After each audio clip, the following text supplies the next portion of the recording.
உங்க வாழ்க்கையில இது இனி நடக்கவே நடக்காது அப்படின்னு நீங்க முழுமையா கைவிட்ட ஒரு ஆசை இருக்கா? ம். நெறைய பேருக்கு அப்படி ஒரு விஷயம் கண்டிப்பா இருக்கும். ஆமா. அது ஒரு தீராத உடல்நல பிரச்சனையா இருக்கலாம்.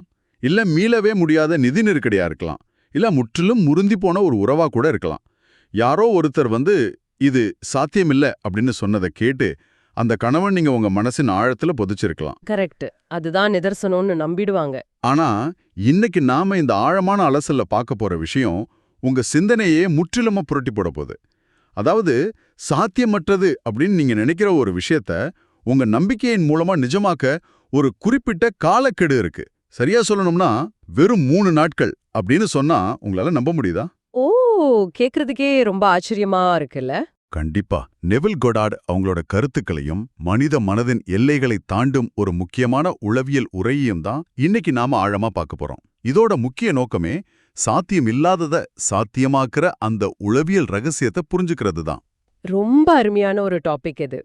இப்போ இந்த 3 நாட்கள் அப்படிங்கிறது எந்த மாயாஜால வித்தையோ, இல்ல ஒரு மந்திர தந்திரமோ கிடையாது. ஓ, அப்ப இதுக்கு பின்னாடி சயின்ஸ் இருக்கா? ஆமா. இது அப்பட்டமான மன அறிவியல். அதாவது ஒரு புது விஷயத்த நம்ம நம்பத் தொடங்கும்போது, அது வெறும் ஆசையா இல்லாம, முழுமையா நிலை பெற்ற ஒரு எதிர்பார்ப்பா மாறணும். ம் எதிர்பார்ப்பு, அதாவது நடக்குங்கிற ஒரு நம்பிக்கை. கரெக்ட். அந்த எதிர்பார்ப்பு நம்ம ஆழ் மனசுல வேரூன்றி, நம்ம வெளி உலகத்தை எப்படி மாற்றி அமைக்குது அப்படிங்கறத புரிஞ்சுக்க, மூளை எப்படி செயல்படுதுன்ற அந்த அறிவியல் பின்னணியை நாம பார்க்கணும். ஓஹோ, அப்போ எதிர்பார்ப்புங்கிறது எப்படியாவது நடந்துடாதா அப்படின்ற ஒரு நப்பாசை கிடையாது. கிடையவே கிடையாது. அது ஏற்கனவே நடந்துருச்சு அப்படின்ற ஒரு ஆழமான அறிதல். வாவ். இப்போ நாம ஒரு புது நம்பிக்கையை மூளைக்குள்ள செலுத்தும் போது மூளை அதை ஒரே ராத்திரியில ஏத்துக்காது, சரியா? கண்டிப்பா ஏத்துக்காது. அதுக்கு ஒரு விதமான உள்ளக உராய்வு தேவைப்படும். பழைய எண்ணங்களுக்கும் புது எண்ணங்களுக்கும் நடுவுல ஒரு சண்டை நடக்கும்னு சொல்லலாமா? அதனாலதான் இந்த 3 நாட்கள் அப்படிங்கிற ஒரு உளவியல் சுழற்சி தேவைப்படுது, கரெக்டா? ஆனா ஏன் சரியா 3 நாட்கள்? அந்த உள்ளக உராய்வுன்ற வார்த்தைய ரொம்ப சரியா சொன்னீங்க. நம்ம ஆழ்மனது ஒரு ரூமோட தட்பவெப்பத்தை ஒரே சீரா வச்சிருக்க ஒரு ஏசி மாதிரி செயல்படுது. ஓ, ஒரு தெர்மோஸ்டாட் மாதிரி. எக்ஸாக்ட்லி. நீங்க பல வருஷமா வறுமையிலயோ இல்ல தனிமையிலயோ வாழ்ந்து பழகிட்டீங்கன்னா, அதுதான் உங்களோட சாதாரண தட்பவெப்ப நிலை. இப்போ நான் வளமா இருக்கேன் அப்படின்ற புது நம்பிக்கைய உள்ள கொண்டு வரும்போது, அந்த மெஷின் கன்ஃபியூஸ் ஆயிடும். ஆமாமா. ஆமா, அந்த ஆழ்மன கருவி ஒரு பெரிய முரண்பாட்ட உணரும். இது பழைய நிலைக்கு, அதாவது உங்க பழைய பாதுகாப்பான நிலைக்கு உங்கள தள்ள முயற்சி பண்ணும். ஓ, அதனாலதான் இந்த 3 நாள் சுழற்சி ரொம்ப முக்கியம்னு சொல்றீங்களா? கரெக்ட். பைபிள்ல ஜோனா மீனோட வயித்துல 3 நாள் இருந்ததும், எஸ்தர் அரசனுக்கு தன்னை வெளிப்படுத்திக்கிற முன்னாடி 3 நாள் இருட்டறையில தயார்படுத்திக்கிட்டதும், எல்லாமே இதே உளவியல் சுழற்சியை குறிக்கிற உருவகங்கள் தான். வாவ். அதாவது அந்த 3 நாளும் ஒரு இருட்டு பழைய நம்பிக்கைகள் அழியிற ஒரு காலம்னு சொல்றீங்க. அப்ப இந்த 3 நாட்களையும் மூளை எப்படி வெவ்வேறு கட்டங்களா பிரிக்குது? முதல் நாள் என்ன நடக்கும்? முதல் நாள் ஒரு புது விதையை நீங்க தேர்ந்தெடுக்கிற நாள். இத ஒரு அறிமுகம்னு சொல்லலாம். ஓகே, புதுசா ஒரு விஷயத்தை நாம உணர்வுபூர்வமா தேர்ந்தெடுக்கிறோம். ஆமா, என் வாழ்க்கை மாற போடுது அப்படின்னு நீங்க முடிவெடுக்கிற தருணம் அது. இந்த முதல் நாள்ல உங்களுக்கு ஒரு பெரிய உற்சாகம் இருக்கும். கண்டிப்பா, புதுசா ஒண்ணு பண்ணும்போது ஒரு கிக் இருக்கும். கரெக்ட். மூளைக்கு அந்த புது எண்ணம் ஒரு தற்காலிக விருந்தாளி மாதிரி தான் தெரியும். அதனால பெரிய எதிர்ப்பு இருக்காது. ஆனா உண்மையான சிக்கலே 2வது நாள்ல தான் ஆரம்பிக்கும். அந்த 2வது நாள் தான் நீங்க சொன்ன அந்த உள்ளக உராய்வு உச்சத்துல இருக்கிற நாளா? மூளை புது நம்பிக்கையை வெளியே தள்ள பார்க்கணும்னு நினைக்கிறேன். ஆமா, ஒரு பெரிய போராட்டமே நடக்கும். இத நாம ஒரு போன்ல புது சாஃப்ட்வேர் அப்டேட் பண்றதுக்கு ஒப்பிடலாமா? முதல் நாள் நீங்க அந்த சாஃப்ட்வேரை டவுன்லோட் பண்றீங்க, எல்லாம் ஸ்மூத்தா நடக்கும். ஆமா, எந்த பிரச்சனையும் தெரியாது. ஆனா 2வது நாள் அந்த சிஸ்டம் தன்னைத்தானே ரீஸ்டார்ட் பண்ணும்போது பழைய ஃபைல்ஸ்க்கும் புது ஃபைல்ஸ்க்கும் நடுவுல ஒரு பெரிய கிளாஷ் நடக்கும். ஸ்கிரீன் பிளாங்க் ஆகலாம், ஃபோன் ஹேங் ஆகலாம். அந்த சாஃப்ட்வேர் அப்டேட் உதாரணம் ரொம்ப ரொம்ப துல்லியமானது. அந்த ரீஸ்டார்ட் பண்ணும்போது ஆகிற முடக்கம்தான் மனித மனதோட 2வது நாள். ஓ, அது ஒரு எதிர்ப்புன்னு சொல்லலாமா? கரெக்ட். உங்க பழைய எண்ணங்கள் பன்மடங்கு வீரியத்தோட தலை தூக்கும். உணர்ச்சிகள் பயங்கரமா அலைப்பாயும். உன்கிட்ட ஒண்ணுமே இல்லையே, நீ ஏன் பொய் சொல்ற அப்படின்னு மூளை உங்கள பயமுறுத்தும். நிஜமாவே இப்படி நடக்கும். வெளி உலகத்தை பார்த்தா நம்ம நிலைமையில ஒரு சின்ன மாற்றம் கூட இருக்காது. ஆமா, ரொம்ப மோசமா தோணும். நம்பல 99% மக்கள் இந்த 2வது நாள்ல ஏற்படுற குழப்பத்தை தாங்க முடியாம தான், ஐயோ இது வேலை செய்யல அப்படின்னு விட்டுடுறாங்க. ஓ, ஆனா அந்த அசௌகரியம் தான் பழைய நம்பிக்கை அழியுதுன்றதுக்கான ஆதாரமா? எக்ஸாக்ட்லி. அதுதான் முதல் மற்றும் மிக முக்கியமான ஆதாரம். இந்த இடத்துல தான் நாம பெரிய தப்பு பண்றோம். அந்த இருட்டையும் குழப்பத்தையும் நாம தோல்வின்னு தப்பா புரிஞ்சுக்கிறோம். அந்த வலிய கடந்துட்டா 3வது நாள் என்ன நடக்கும்? அந்த 2வது நாள் புயல கடந்து யாரு அமைதியா அந்த புது நம்பிக்கையில உறுதியா இருக்கிறாங்களோ அவங்களுக்கு 3வது நாள் ஒரு ஒருங்கிணைப்பு நாளா அமையும். ஒருங்கிணைப்பு, அதாவது மூளையோட செட் ஆயிடுமா? ஆமா. இந்த நாள்ல அந்த புது நம்பிக்கை உங்களுக்கு புதுசாவோ இல்ல அந்நியமாவோ தெரியாது. அது உங்க இயல்பாவே, உங்க மூச்சு காத்து மாதிரியே மாறிடும். வாவ்! அப்போ அத பத்தி நாம அதிகம் யோசிக்க மாட்டோம்னு சொல்றீங்களா? கரெக்ட். ஏன்னா அது நீங்களாவே மாறிடுச்சு. அந்த ஒருங்கிணைப்பு நடந்துருச்சு அப்படிங்கறத எப்படி கன்ஃபார்ம் பண்றதுன்னா, உங்களுக்குள்ள ஒரு அசைக்க முடியாத அமைதி இருக்கும். ஓ, அந்த அமைதி வந்துட்டா எதிர்பார்ப்புக்கும் வெறும் கற்பனைக்கும் உள்ள வித்தியாசம் நமக்கு நல்லா புரிஞ்சிரும் இல்லையா? கண்டிப்பா. கற்பனைனா ஒரு பதட்டம் இருக்கும். ஆமா, ஏன்னா நான் ஒரு விஷயத்த ஆசைப்படுறேன்னா அதை பத்தி எந்நேரமும் பதட்டத்தோட சிந்திச்சிட்டு இருப்பேன். ஆனா எதிர்பார்ப்புன்றது அந்த பதட்டத்தை குறைச்சிடும். ரொம்ப சரியான பார்வை. எதிர்பார்ப்புன்றது எப்படியாவது நடந்துருதா அப்படின்னு ஏங்குற ஒரு தவிப்போ நப்பாசியோ கிடையாது. அப்போ அது எப்படி உணரும்? அந்த ப்ராசஸ் ஏற்கனவே ஆரம்பிச்சிடுச்சு, அது எனக்கு சொந்தமாகிடுச்சு அப்படின்ற ஒரு ஆழமான அமைதியான அறிவு தான் அது. மூல ஆதாரத்துல இதுக்கு ஒரு சூப்பரான விதை உதாரணம் சொல்லியிருக்காங்க. விதை உதாரணமா? அது என்ன? ஒரு விதைய மண்ணுக்குள்ள விதைச்சிட்டு அது முளைக்குதா வேர் விடுதான்னு டெய்லி தோண்டி தோண்டி பாப்பீங்களா? கண்டிப்பா மாட்டோம். அப்படி தோண்டி பார்த்தா அந்த விதை செத்துடுமே. கரெக்ட். அந்த விதைக்கு தேவையான இருளும் அமைதியும் கலைக்கப்பட்டு வெளிச்சம் பட்டா செத்துடும். விதை மண்ணுக்குள்ள வெடிச்சு சிதறது ஒரு வலிமிகுந்த ப்ராசஸ். அதை நாம டிஸ்டர்ப் பண்ணக்கூடாது. நெவில் கொடாட் சொல்ற மாதிரி உணர்வு பூர்வமா நம்புறதா ரகசியம் இல்லையா? ஆமா. நீங்க எதை ஆழமா உணர்றீங்களோ ஆழ் மனசு அதை நிஜம்னு அப்படியே ஏத்துக்கும். அதுக்கு எது கற்பனை எது நிஜம்னு பிரிக்க தெரியாது. வாவ்! அப்போ உணர்வை மட்டுமே அது அளவுகோலா வச்சுக்குது. அதுதான் இங்க உள்ள மிக முக்கியமான உளவியல் திறவுகோல். உங்க ஆழ் மனது உங்க லாஜிக்க கேக்குறதே இல்ல. அது உங்க உணர்வு பூர்வமான மொழிய மட்டுமே புரிஞ்சுக்குது. ஓ, அப்போ நாம எதை ஆழமா ஃபீல் பண்றோமோ அது நம்ம புது இயல்புன்னு எடுத்துக்குமா? ஆமா. அதுக்கேத்த மாதிரி உங்கள சுற்றியுள்ள நிகழ்வுகளை, உங்க பார்வையை, நீங்க மத்தவங்க கிட்ட பழகுற விதத்தை தானாவே மாற்றி அமைக்குது. அந்த விதை எப்படி மண்ணுக்குள்ள அமைதியா வேலை செய்யுதோ அது மாதிரி. கரெக்ட். இப்போ இத கேக்கும்போது இருங்க, நான் ஒன்னு கேட்கலாமா? எனக்குள்ள ஒரு சாதாரண மனுஷனோட கேள்வி வருது. நான் ரொம்ப மோசமான ஒரு நிதி நெருக்கடியில இருக்கேன்னு வைங்க. பேங்க் அக்கவுண்ட்ல காசு இல்ல. அப்படி இருக்கிறப்போ நான் என்ன ஒரு செல்வந்தனாவோ கற்பனை செஞ்சுக்கிறது எனக்கு நானே சொல்லிக்கிற ஒரு பெரிய பொய் இல்லையா? நிஜ உலகத்தை பார்க்கும்போது எனக்கு ஏமாற்றமா இருக்காதா? இந்த சந்தேகம் ஒவ்வொருத்தருக்கும் வர்றது ரொம்ப இயல்பான ஒண்ணுதான். ஆனா இத நம்ம உளவியல் லாஜிக் படியே அணுகுவோம். ஒரு புது நம்பிக்கைய விதைக்கிறதுன்றது இல்லாத ஒன்ன இருக்கிறதா போலி நடிப்பு போடுறது கிடையாது. ஓ, அப்போ நம்மள நாம ஏமாத்திக்கல? இல்லவே இல்ல. இத விளக்க நெவில் கொடாட் திசைமை அப்படின்ற வார்த்தைய பயன்படுத்துறாரு. திசைமைனா என்ன? ஒரு கப்பல் புயல்ல மாட்டிக்கிச்சுன்னு வைங்க. அலைகள் ரொம்ப பெருசா இருக்கும். ஆமா. அந்த நேரத்துல மாலுமே அலைகளோட உயரத்தை பார்த்து பயப்படாம தன்னோட திசை காட்டிய வச்சு சேர வேண்டிய கரையோட திசைய மட்டுமே கவனிக்கிறான்ல. வாவ், சூப்பர் உதாரணம். அது போலதான் இதுவும்.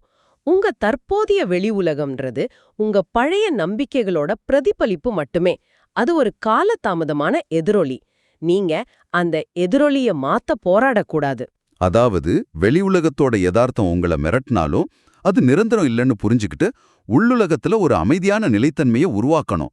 நான் இப்போ என்னவா உணர்றனோ அதுதான் ஃபியூச்சர். அப்படிதான் இத பார்க்கணும். நீங்க அந்த நம்பிக்கையிலிருந்து வாழறீங்களா அப்படிங்கிறது தான் இங்க மிகப்பெரிய கேள்வி. பணம் இல்லைன்றது ஒரு கரண்ட் ஸ்டேட்டஸ். ஆனா வளமா உணர்றது என்னோட உள்நிலை உண்மை. கரெக்ட். நீங்க உங்க உள் உலகத்தோட திசைய மாத்தும்போது வெளி உலகம் தானாவே அந்த புது திசைக்கு ஏத்த மாதிரி தன்னை மாத்திக்கும். அது மாய இல்ல. அது உங்க ஆழ் மனசுக்கு நீங்க கொடுக்கிற ஒரு கிளியர் கமாண்ட். இது நம்ம ஒட்டுமொத்த சிந்தனையுமே மாத்துது. நான் என் சூழ்நிலைய சரி செய்ய போராடுறதை விட்டுட்டு என்னோட மனநிலைய, அதாவது என் ஆழ்மனதோட இருப்ப சரி செய்யணும். எக்ஸாக்ட்லி. இது நிஜ வாழ்க்கையில எப்படி வேலை செய்யுதுன்னு பார்க்க நம்ம மூல ஆதாரத்துல இருக்கிற ஒரு அருமையான காதல் மற்றும் திருமண உதாரணத்தை எடுத்துப்போம். ஆமா, அது எனக்கு ரொம்ப பெரிய ஆச்சரியத்தை கொடுத்த ஒரு விஷயம். அந்த பேச்சாளர் தன்னோட வாழ்க்கையில ஒரு துணையை தேடிட்டு இருந்தாரு. பல வருஷமா அவர் தனிமையில இருந்தாரு. ஆனா அவர் செஞ்ச விஷயம் ரொம்ப வித்தியாசமானது.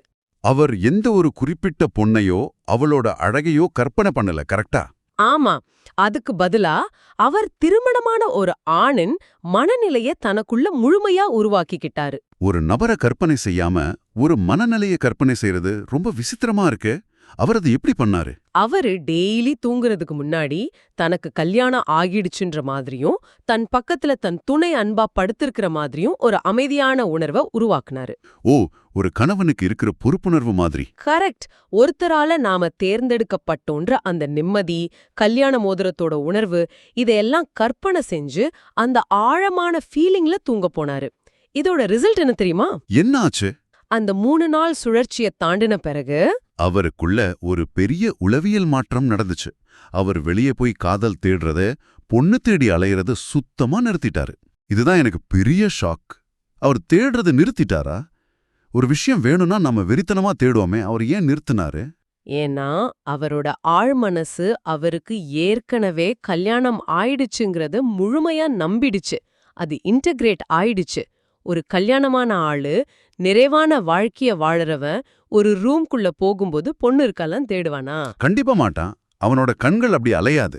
அவனோட நடத்தை ரொம்ப அமைதியா நிதானமா இருக்கும்ல. இந்த பேச்சாளரோட அந்த தேவைன்ற நடத்தை மாறி அந்த நிறைவு அவருக்குள்ள வந்தப்போ அவரோட உடல் மொழியே மாறிடுச்சு. வாவ். அவர் எப்போ தேடுறத நிறுத்தினாரோ, எப்போ அவர்கிட்ட அந்த விரக்தி இல்லையோ, அப்போ அவர் எல்லாராலையும் கவனிக்கப்பட்டார். ஓ, அவர் ஒரு பொண்ணு ஈர்க்க ட்ரை பண்ணல. அவர் தனக்குள்ள ஒரு மனநிலையை ஈர்த்தார். அந்த மனநிலைக்கு கரெக்டா மேட்ச் ஆகுற ஒரு பொண்ணு தானா அவர் வாழ்க்கையில வந்தாங்க. இது உண்மையிலே பெரிய ஆஹா மொமெண்ட். ஆமா, இத ஒரு வாழ்வியல் கண்ணோட்டத்தோட பார்த்தா, முதலில் மனநிலையை தேடுங்கள், மற்றவை தானாக சேர்க்கப்படும் அப்படிங்கிற மூல ஆதாரத்தோட வரிதான் ஞாபகத்துக்கு வரும். நாம எதை விரும்புறோமோ அதை ஈர்க்க மாட்டோம். நாம என்னவா இருக்கோமோ அதைத்தான் ஈர்ப்போம். எக்ஸாக்ட்லி. வெறும் ஈர்ப்புன்றது நிலையற்றது. இன்னைக்கு கார் மேல ஈர்ப்பு இருக்கும், நாளைக்கு மாறிடும். ஆனா ஒன்றிணைதல்றது நிரந்தரமானது. சரி, இப்ப எனக்கு ஒரு சந்தேகம். இவ்ளோ ஆழமா ஒரு மனநிலையை நாம செட் பண்ண பிறகு அது நிஜமா மாறும்போது எப்படி இருக்கும்? படத்துல வர்ற மாதிரி வானவேடிக்கையில நடக்குமா? இது ரொம்ப முக்கியமான கேள்வி. நாம எல்லாருமே இலக்கு நிறைவேறும்போது ஒரு பெரிய பிரம்மாண்டத்தை எதிர்பார்க்கிறோம். ஆனா மூல ஆதாரம் ரொம்ப கிளியரா சொல்லுது, அது பிரம்மாண்டமாவோ அதிர்ச்சியாவோ இருக்காது. ஓ, அப்போ எப்படி இருக்கும்? ரொம்ப இயல்பா அமைதியா நடக்கும். சொல்லப்போனா, ஆமா இது இப்படித்தான் நடந்திருக்கணும் அப்படின்ற ஒரு சாதாரண உணர்வை தான் அது கொடுக்கும். அது எப்படி அவ்வளோ சாதாரணமா இருக்கும்?